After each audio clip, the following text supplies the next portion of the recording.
Kain tayo. Ito yung aking pagkain. Bahaw saka century tuna na nilagyan ko ng kalamansi at sili.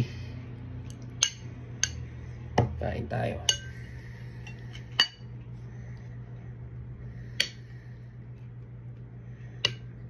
Napakasarap nito. Manghang.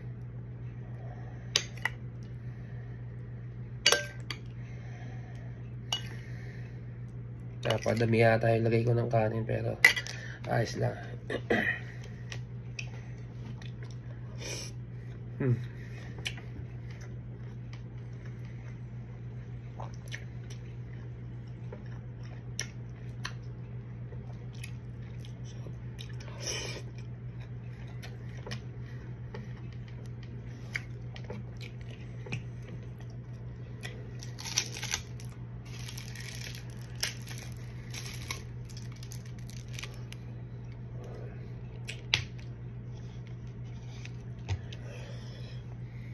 Kasi tayong hot and spicy na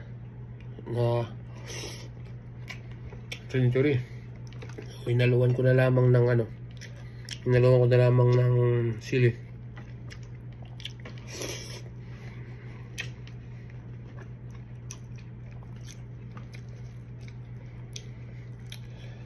Mas masarap pa sa steak.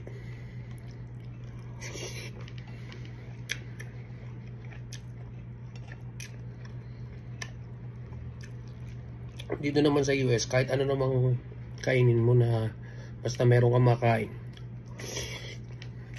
Yan importante.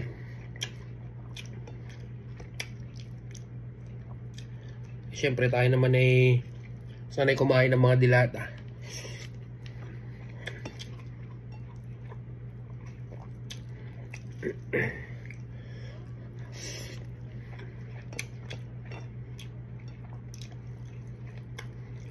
Paminsan-minsan kakain din tayo ng mga talagang yung mga pagkain na namimiss natin sa Pinas.